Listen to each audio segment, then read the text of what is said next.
Bienvenidos a su programa de prevención y control de emergencias de la ARL Sura.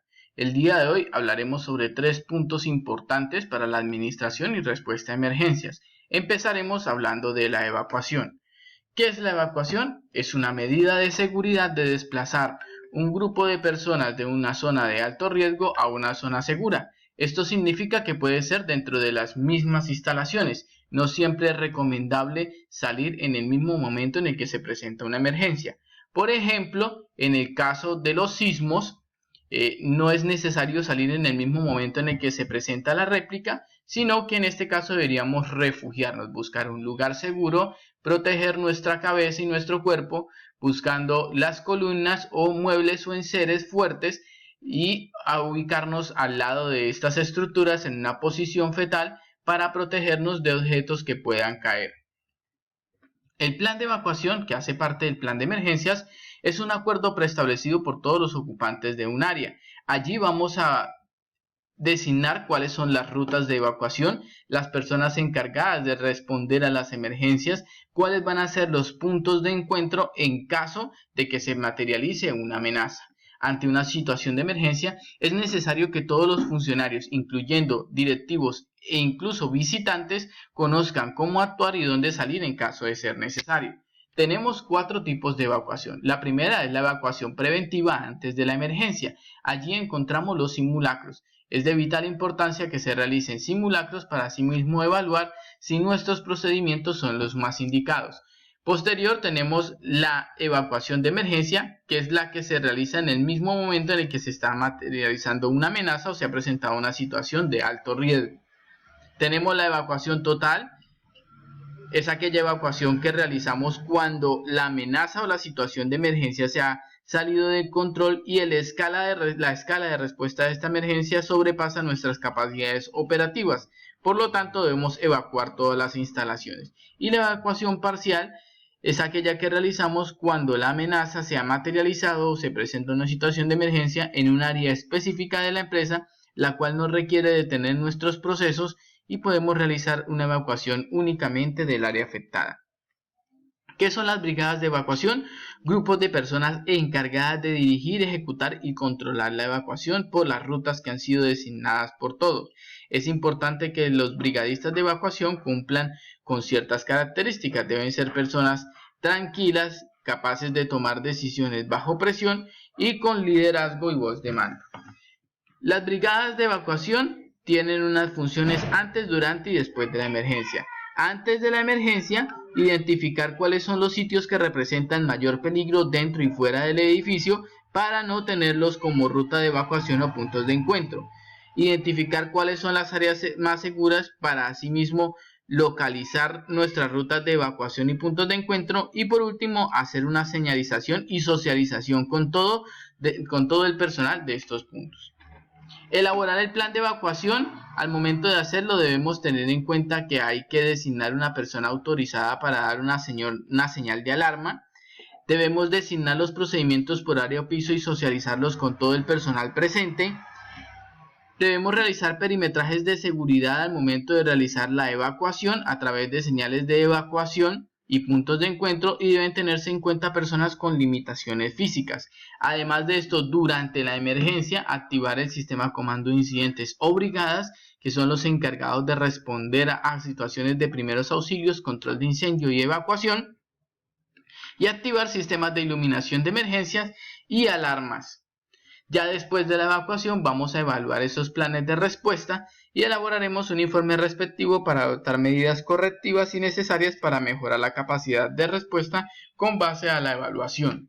La organización del plan de evacuación se fundamenta en definir un sitio a donde evacuar, el cual debe ser socializado para todo el personal, establecer unas rutas para la salida hacia ese punto, señalizarlas de manera adecuada, despejar estas rutas y eliminar riesgos en su recorrido, definir cuál va a ser el sistema de alarma para que todos lo conozcan, definir un monitor de evacuación, que es la persona encargada de dirigir la evacuación y llevar al personal hasta el punto de encuentro, y allí en este punto de encuentro realizar el conteo del personal, dar a conocer a todos el personal, socializar a cada uno de los trabajadores y efectuar simulacros de aplicación.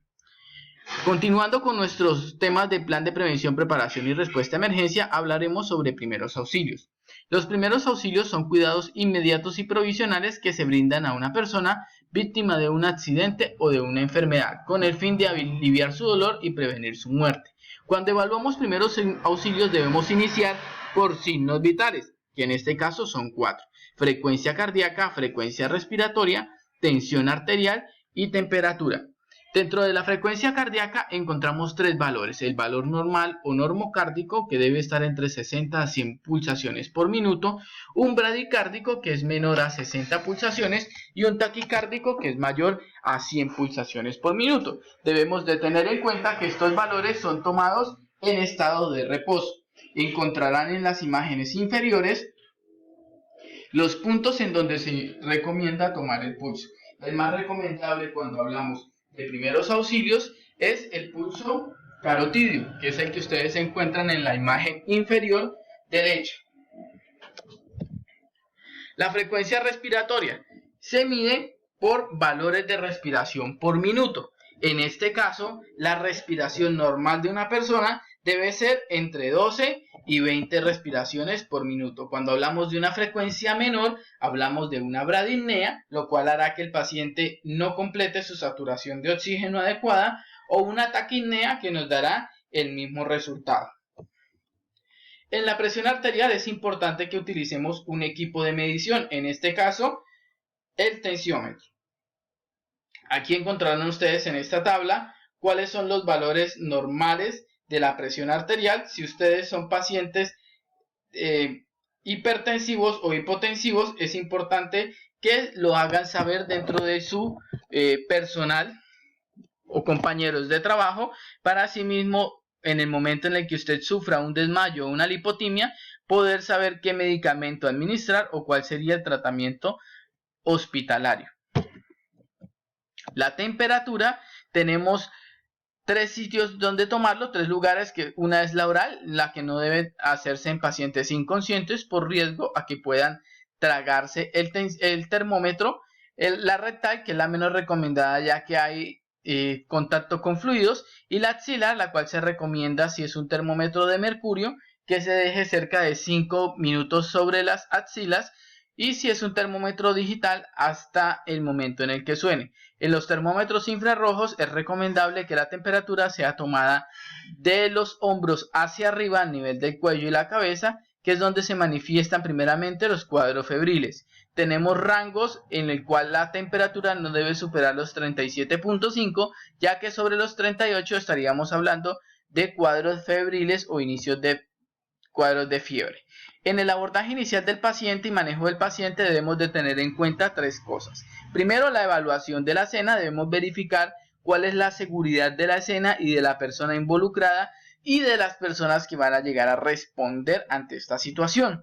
Deben identificarse al momento de acercarse al paciente, decir su nombre y qué nivel de capacitación tienen, y además de esto, evaluar la escena. Si la escena es segura, qué fue lo que pasó, dónde pasó, y es importante que siempre se tenga controlada el lugar donde ocurre la emergencia para las personas que van a llegar y evitar convertirlas en víctimas. Asegure el sitio, busque que las demás personas que estén a su alrededor le ayuden a acordonar el sitio para que sea visible y además de esto sea una zona alejada del peligro. Cuando iniciamos contacto con el paciente vamos a realizar una escala de valoración XABCDE, la cual consiste en, primero, hablar de las hemorragias externas o exsanguinantes.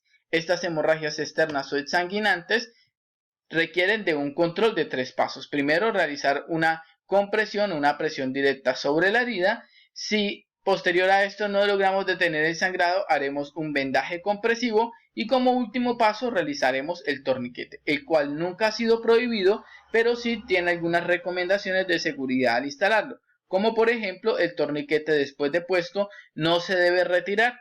La persona que lo retira ya es el personal médico dentro del hospital. Vamos a evaluar luego la A, que son las vías aéreas, para asimismo observar si el paciente tiene una obstrucción de la vía aérea por un cuerpo extraño, así que inclinaremos su cabeza para permitir el paso del aire. Esto en caso de enfermedad de aparición súbita. En caso de trauma, es recomendable utilizar la maniobra que se encuentra a la izquierda de la diapositiva, que me dice que voy a hacer una extensión de la mandíbula con mis manos para evitar la extensión de la cabeza. La ventilación, debo verificar en este paso que ustedes ven, el paso de ventilación, voz, debo ver la expansión del tórax, si sube y baja el tórax, qué ruidos escucho en el paciente y si siento aire.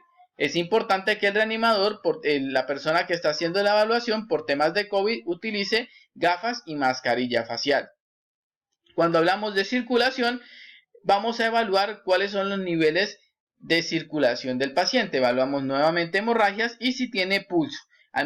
Si no presenta pulso al momento de la evaluación, iniciaremos maniobra de RCP, que consiste en tener los brazos extendidos, ubicar el centro de pecho a través de la línea mamilar y 4 dedos arriba del esternón, y con los brazos extendidos, armando un ángulo de 90 grados con el torso, realizaremos de 100 a 120 compresiones por minuto sin detenernos. Por tiempos de COVID, la maniobra de soporte ventilatorio quedó eliminada y haremos únicamente RCP con las manos. En el momento de terminar las 100 compresiones, evaluaremos el pulso carotidio, que es la imagen que les estoy señalando, y ese pulso carotidio deberá contarse durante 10 segundos. Si se presenta alguna pulsación, la reanimación se detendrá.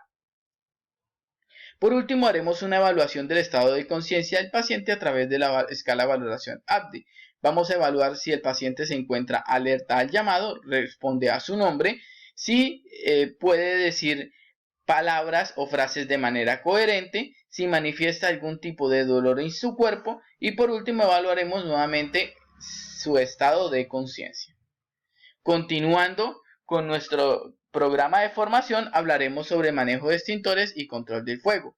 La definición de las brigadas contra incendio es un grupo de personas organizadas y capacitadas para la respuesta y control del fuego utilizando equipos de extinción portátiles como los extintores o sistemas fijos como gabinetes. La función de la brigada antes de la emergencia debe ser inspeccionar que los equipos de detención y control de incendios se encuentren en correcto funcionamiento. Para esto se recomienda que esa inspección debe realizarse mínimo cada 30 días. Durante la emergencia o ejecutar operaciones diseñadas en el plan de emergencia y plan de acción del incidente, proteger vidas y bienes de la empresa y apoyar a cuerpos de bomberos en caso de que ellos lo requieran. Después de la emergencia, realizar un inventario de equipos utilizados para su inmediato reemplazo y evaluar el nivel de desempeño del personal y de las operaciones ejecutadas. Como teoría del fuego, hablaremos de que el fuego es una reacción química, una oxidación muy rápida acompañada de luz y calor, y tenemos dos teorías. Una clásica que me habla del triángulo del fuego, que consiste en una fuente de oxígeno, fuente de calor y combustible. Ahora, la teoría moderna, que es el tetraedro del fuego, son los mismos tres elementos agregando un cuarto, que es la reacción en cadena. La diferencia entre estas dos es que la reacción en cadena me dice que estos tres elementos no solo deben estar juntos, sino que deben estar en la proporción adecuada y en el estado adecuado. Tenemos como combustibles los más comunes dentro de nuestras viviendas, que son los que me dan la clasificación de los incendios. Dentro de los mecanismos de transferencia hablamos de irradiación, conducción y convección. La irradiación es el calor o las ondas caloríficas que salen al nivel horizontal de la llama. La conducción es la transferencia de calor a través de elementos físicos o materiales físicos como el metal, y la convección es la transferencia de calor a través del aire. Los mecanismos de extinción, podemos hablar de reducción de temperatura utilizando agua, supresión de combustible eliminando el combustible que se está quemando, eliminación del oxígeno a través de una sofocación o una inhibición de reacción en cadena a través del uso de los extintores. Hablamos de 4 clases de incendios. Primero, el incendio de clase A, que son los combustibles de tela, papel, madera, cartón, capa vegetal, que son los 3 extintores que tenemos ahí. Los incendios de líquidos, combustibles y gases inflamables, para los cuales tenemos esos 3 mismos extintores, multipropósito, PQS y gas carbónico, y los combustibles eléctricos, que tienen estos mismos 3 extintores, además del combustible metales inflamables para la clasificación D, que tiene un extintor de polvo químico seco, y un incendio de clase K, que es de aceites y vegetales minerales. ¿Cómo debo utilizar un extintor? Primero reconozco el material que se está quemando y selecciono el extintor, reviso manómetro y fecha de vencimiento, identifico la dirección del viento, retiro el pasador, realizo una pequeña descarga y dirijo la descarga a la base de la llama en zigzag. Muchísimas gracias por su tiempo y por la atención prestada.